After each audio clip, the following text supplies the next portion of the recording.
Hello, welcome to Kansas Ag Report. I'm Ken Rogers. On today's show, we talk with Sam O'Toole from New Frontier Ag about trends in the farm machinery market. We also get a full recap of the Kansas Farm Bureau annual meeting and policy direction from their president, Rich Feltz, along with an invitation to attend the Women Managing the Farm Conference coming up soon in Manhattan, and still more information from the Kansas Farm Bureau. We also get updates from the Kansas Livestock Association and a market review with the guys from Paragon. Stay with us. You're watching the Kansas Ag Report.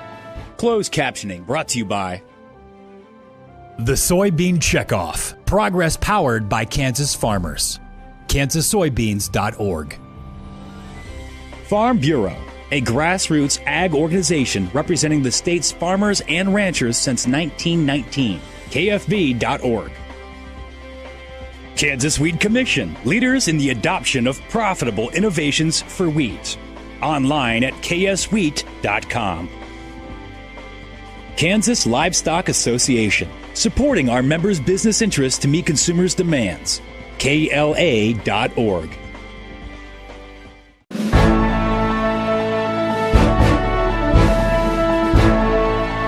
We're joined by Sam O'Toole from New Frontier Ag, located right across the border in McCook, Nebraska. But Sam O'Toole goes all over the nation trying to find late model equipment for folks. And so we wanted to bring Sam on to kind of talk about where we are with the market and some other options. So Sam, let's maybe review a little bit of 2017.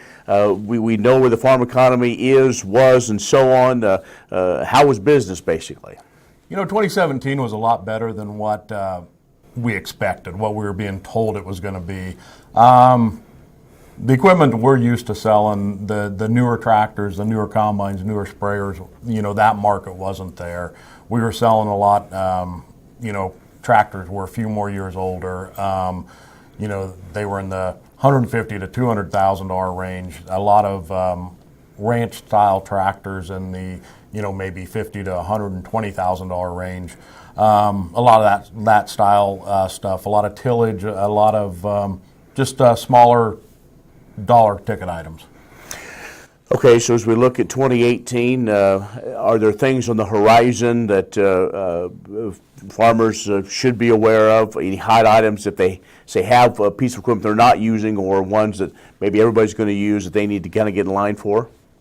You know, planters have been really hot this last couple months. Guys have been wanting to update planters. Dealers have gotten rid of a lot of corn heads, so corn head prices have came back a little bit. So we've been able to move a lot of corn heads. The prices have been better on those. 8R series tractors, prices are coming back on them, which is bringing prices back on most of the other tractors below them. Everything's kind of turning around for the better. Good. All right, the other thing that we want to talk about just a few minutes is financing, how to pay for these, how to make it fit in the financial picture of an operation. You deal with lenders and those type of folks all over. What are you hearing, ownership versus leasing and so on? Well, I think if you're buying new or near new equipment within, if the equipment's 2 years or newer, I think leasing is usually the way to go if it's a tractor, combine, sprayer. Just leasing seems to be the best option, especially with the volatility in the market, not knowing what the value of these things are going to be in the next couple of years. You're kind of protecting yourself leasing. On your other equipment, your grain carts, your tillage and stuff, I think O&M's still the best bet. All right, so there's lots of opportunity. Somebody bullish on agriculture, which is good. We know that 2018 might bring some challenges, but still we need to farm in those acres. So now, if like I say, you go all over and search high and low for the right piece of equipment, or if folks maybe have equipment to consign, they can get a hold of you. So Sam, let us know how the best way to do that. Best way to get a hold of us is on our website, newfrontierag.com, or just calling us at 308-340-8989. All right, Sam. Well, again, appreciate the opportunity with your insight on what's going on in the world of ag equipment and finance options. So thanks. Thank you. Sam O'Toole with New Frontier Ag, located in McCook, Nebraska. has joined us. Stay with us. We'll have more coming up. This segment brought to you by Kansas Livestock Association, supporting our members' business interests to meet consumers' demands. KLA.org. Oldie Seed Farms, carrying soil-specific seed. Find them on the web at oldieseed.com. That's OHLDE seed.com. Grass and Grain, online or in the mail, keeping Kansas farmers informed for over 60 years. grassandgrain.com. Kansas Wheat Commission, leaders in the adoption of profitable innovations for wheat. Online at kswheat.com. Imagine having someone help you pick the best corn hybrids for every field on your farm. Your Oldie representative can combine your data with his data to offer a field-by-field prescription. Contact Oldie Seed today at 877-692-4555. All over the country, more and more communities are making the change to biodiesel made from U.S. soybean oil. And the decision continues, improving the health and welfare for millions of Americans while adding billions to our national economy.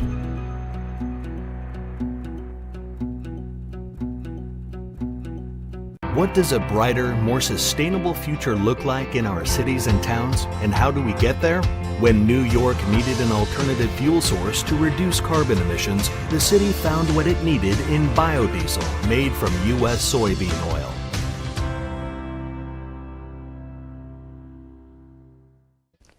The producer-funded Kansas Wheat Innovation Center was built to get improved varieties into the hands of farmers faster. Kansas Wheat, farmers advancing their future through wheat genetics research.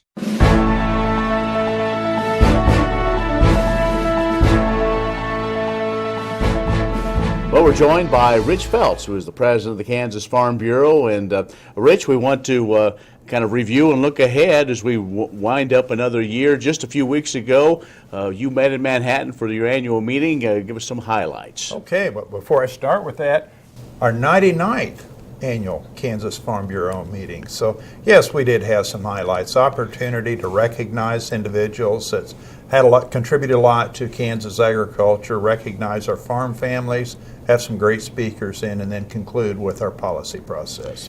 Well, this course meeting is one that is highlighted by the grassroots effort of finding those policy positions that start months ago out in the counties.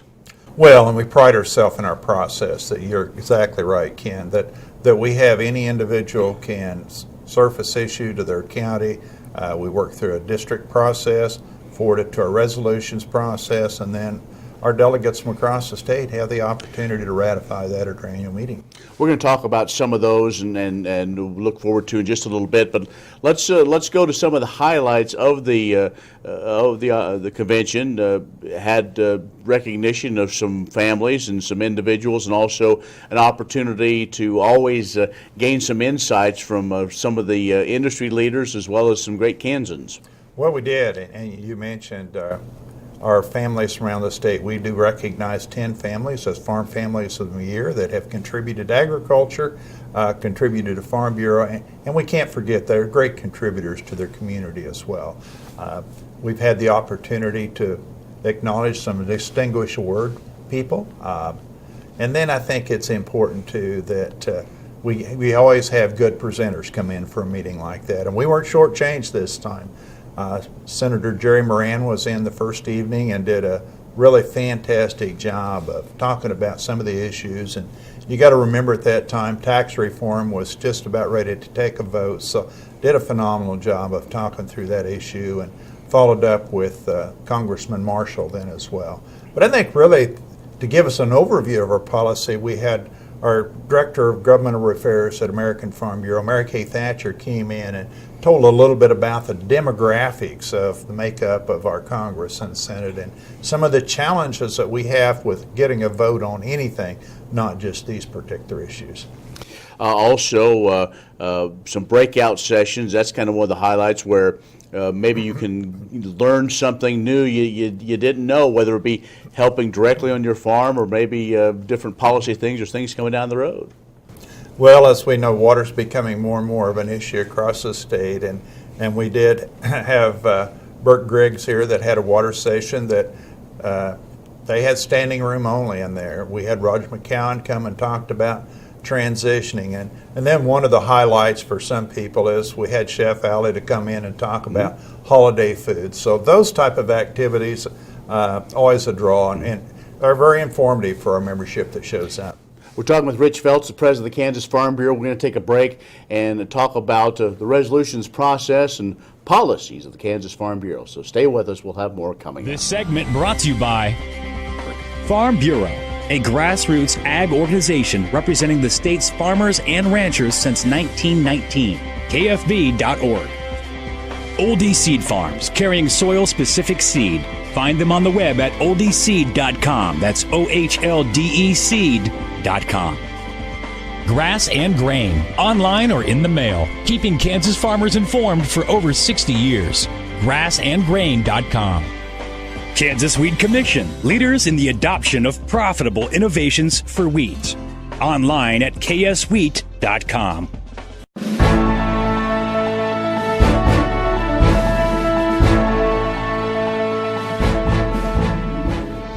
And we're joined by Rich Feltz, president of the Kansas Farm Bureau, and we are going to talk a little bit about kind of what went on at the resolutions part of the Farm Bureau annual meeting. And let's first kind of touch on state affairs. Lots going on there. Well, Ken, I appreciate the opportunity, and a lot of our policy, we didn't have a lot of changes, but some of the issues that getting a lot of attention anymore, and rightfully so, is water issues. And I think when we talk about water issues across the state, first in hand, we always think about what we hear in the western part of the state, but we got varying water issues all across this state. I think also we have to look at education and some of the things that could happen with the court ruling, and from our association, not necessarily just education itself, but the implication it have on us as taxpayers to support those educational efforts. And it seems like taxes is always one that comes up every year. Every year it gets to be talked, even though it's election year, it always gets talked about. Well, that's true, and we know that we did a lot last year as far as finally getting enough money in the coffers to make the government be able to work in a little functional manner. But I think the thing of it is how far do we go? Is what are our next sources of revenue if we have to go? And they get pretty sensitive to those of us at agriculture and property owners. Also, you touch on national issues. Of course, a lot of those will be discussed from an AFBF standpoint coming up here in a few weeks. But the Farm Bill is one. It's that time again already. We just got this one implemented, and we're back at it again. Well, when you're 2 years late, it shortens up the time frame, doesn't it? Especially when we say we're going to work on it early. But no question, the tax bill is, I won't say it's front and foremost, because we got to get tax reform taken care of, put to rest before we get started in the ag community with a farm bill. But I think it's important as we see the economy of agriculture across the country that it's not in dire straits, but we could sure infuse some more savings, some more shelter for those commodities. And as we look at it, though, a lot of challenges. A lot of people are saying we need some assistance, not only our traditional crops, but also our people in the dairy industry and those in the South primarily with cotton concerns and feel like they need some funding to go to. There's been some discussion of maybe some shifting around of the ARC and PLC, a couple of programs that were in this last Farm Bill, to include more, maybe some livestock folks and some other specialty crops. Are you hearing that might be a possibility as we move forward with this Farm Bill?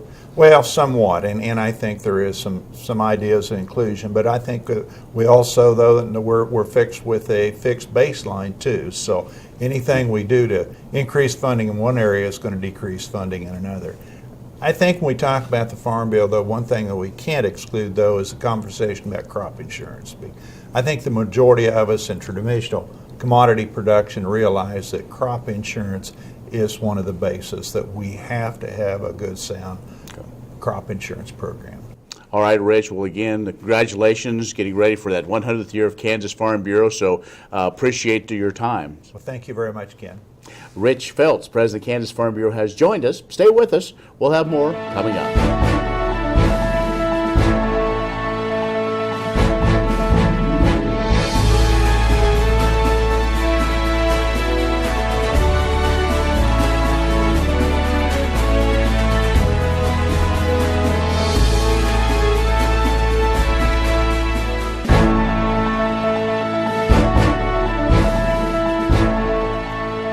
Maximizing My Influence, Farm Community Consumers, is the focus of the award-winning Women Managing the Farm Conference, set for February 15th and 16th in Manhattan, Kansas. Conference sessions and speakers are designed to keep women up to date on the latest advancements in agriculture and thriving within their rural communities. During the two-day conference, attendees select from presentations covering many topics, including farm finances, crop production, marketing, management, and many others. Attendees also choose networking sessions tailored to the different roles women hold, such as agricultural partners and helpers, independent producers, absentee landowners, ag industry career women, and business managers. The 2018 conference will open Thursday morning with an energetic program by Margie Geiler-Alanis, founder and president of Farm Her. Other general session presenters for 2018 include Naomi Bloom, who will discuss why marketing matters, Allison Perry, community advocate with the Center for Food Integrity, and Mary B. Lucas, a speaker, people connector, and author of Lunch Meat and Life Lessons. Thursday evening's activity will feature Chef Renee Kelly. Registration and a full conference agenda are available at womenmanagingthefarm.com. The registration fee is $160 through February 2nd. Join us February 15th and 16th for this comprehensive program for farm owners, partners, and rookies. The 2018 Kansas Farm Bureau Young Farmers and Ranchers Conference will be January 26th through the 28th in Manhattan. This year, the event will focus on connecting young, beginning, and aspiring producers with tools and resources that will help them survive challenging times in agriculture. The weekend will feature two keynote speakers. On Sunday morning, Kevin Van Trump will discuss agriculture trends and the market outlook, giving attendees a foundation for decision-making on their farm or ranch. Kelly Barnes will motivate the group on Sunday morning and send attendees home empowered to face the challenges and opportunities ahead for their operations, families, and communities. Additionally, the event includes 4 rounds of workshops. Topics range from livestock management to precision agriculture to rural community engagement. College students will also have a chance to learn about the issues specifically surfaced for their stage of life and career outlook. We've arranged a trade show and tours with unique ag-related groups in the Manhattan area, and will be conducting the 2018 collegiate and YF&R competitions throughout the weekend. Of course, this conference wouldn't be complete without having some fun, so there will be several social events for attendees to connect with peers while enjoying live music, games, food, drinks, and more. The conference is planned by producers on the State Young Farmers and Ranchers Committee, and they are confident that regardless of your stake in agriculture, there is something for everyone. Get more information and register to attend by January 17th at www.kfb.org. This segment brought to you by Farm Bureau, a grassroots ag organization representing the state's farmers and ranchers since 1919. KFB.org. Oldie Seed Farms, carrying soil-specific seed. Find them on the web at oldieseed.com. That's OHLDE seed.com. Grass and Grain, online or in the mail, keeping Kansas farmers informed for over 60 years. grassandgrain.com. Kansas Wheat Commission, leaders in the adoption of profitable innovations for wheat. Online at kswheat.com. The producer-funded Kansas Wheat Innovation Center was built to get improved varieties into the hands of farmers faster. Kansas Wheat, farmers advancing their future through wheat genetics research. What if U.S. soybean meal were more than a commodity? If seed companies and the soybean checkoff built a better variety? That future is here. The time is now. To meet end-user demands, the Soybean Checkoff is investing in the compositional quality of soybeans, including meal. A message from the Kansas Soybean Commission, the Soybean Checkoff, progress powered by Kansas farmers. You need a partner that you can count on to be there for your business. Providing a depth of understanding to risk management issues so you don't have to. A knowledgeable support team located in your area, delivering products and services to make you more successful.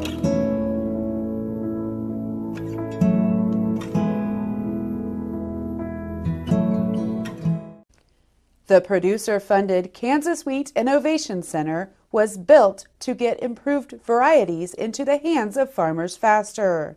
Kansas Wheat, farmers advancing their future through wheat genetics research. Kansas Farm Bureau, the voice of agriculture, represents grassroots agriculture. The state's largest and most powerful farm organization stands up for its members through leadership development, agriculture education, legal defense, environmental advocacy, farm safety, and risk management. Members also enjoy money-saving benefits. To join our organization today or to learn more, go to www.kfb.org or find us on Facebook and Twitter. What does a brighter, more sustainable future look like in our cities and towns, and how do we get there? When New York needed an alternative fuel source to reduce carbon emissions, the city found what it needed in biodiesel, made from U.S. soybean oil.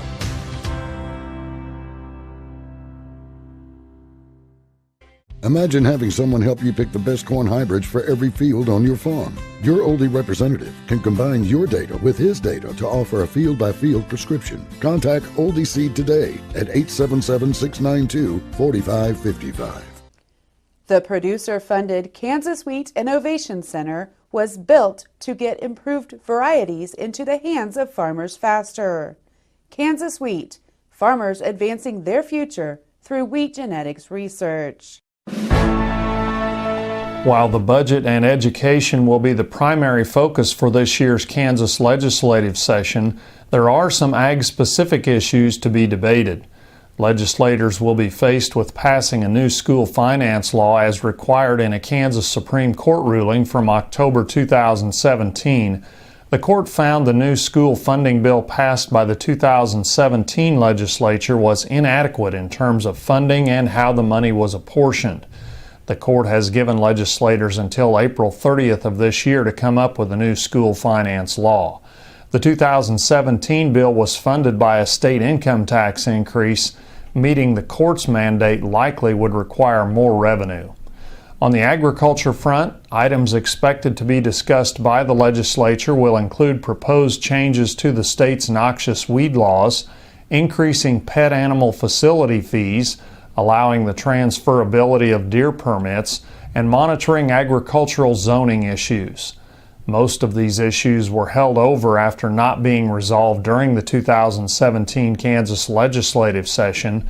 Increasing pet animal facility fees is an issue of significance to the livestock industry.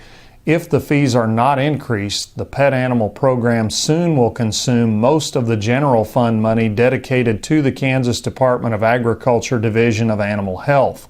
This drain on the agency's general fund monies could cut critical livestock health programs short.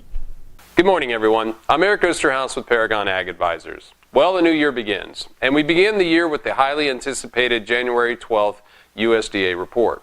Now, this report is the one that will give us our latest estimate of the actual acres harvested from the previous marketing year. Most are hoping to see some sort of friendly surprise in these numbers and hoping to see a reduction in actual acres harvested, but we feel like this hope should be tempered just a little bit. At this point, especially with soybeans, it seems as if South America weather will provide the best chance for you for a rally from a fundamental standpoint. Corn seems as if it's a follower, and it's really settled down to trade in a comfortable range. We can still see some fluctuation in both basis and futures in corn, but not a big effect in the net price. Big moves just seem unlikely at this point. Wheat has shown a few signs of life with the recent round of extreme cold weather, but that storyline is going to take some time to develop. As a producer, now is a great time to start your planning. The last few years have shown us that the market likes to give you the best opportunities early in the marketing year when the most uncertainty lies. Waiting till the crop is known to do the majority of your marketing has been pretty costly for most producers the last few years.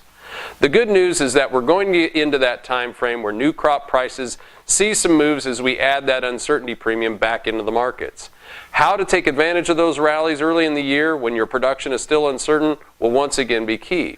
We can help provide solutions to this. If you have questions over the markets or any market, please call Paragon today at 888-452-8751. Have a productive day.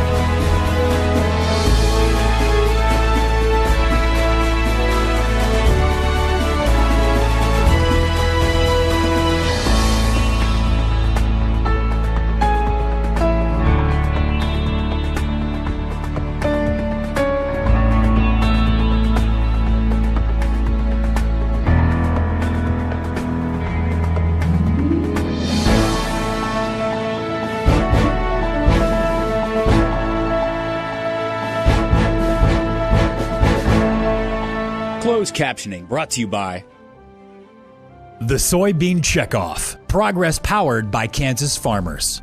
KansasSoybeans.org. Farm Bureau, a grassroots ag organization representing the state's farmers and ranchers since 1919. KFB.org. Kansas Wheat Commission, leaders in the adoption of profitable innovations for wheat. Online at kswheat.com.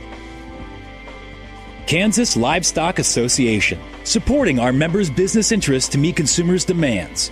KLA.org. And that's this week's show. Be social with us on Facebook or Twitter at Kansas Ag Report. For my partner Brian Hallman, I'm Ken Rogers. Thanks for watching. What if U.S. soybean meal were more than a commodity? If seed companies and the soybean checkoff built a better variety? That future is here. The time is now. To meet end-user demands, the Soybean Checkoff is investing in the compositional quality of soybeans, including meal. A message from the Kansas Soybean Commission, the Soybean Checkoff. Progress powered by Kansas farmers. Kansas Farm Bureau, the voice of agriculture, represents grassroots agriculture. The state's largest and most powerful farm organization stands up for its members through leadership development, agriculture education, legal defense, environmental advocacy, farm safety, and risk management. Members also enjoy money-saving benefits. To join our organization today or to learn more, go to www.kfb.org or find us on Facebook and Twitter. The producer-funded Kansas Wheat Innovation Center was built to get improved varieties into the hands of farmers faster. Kansas Wheat, farmers advancing their future through wheat genetics research.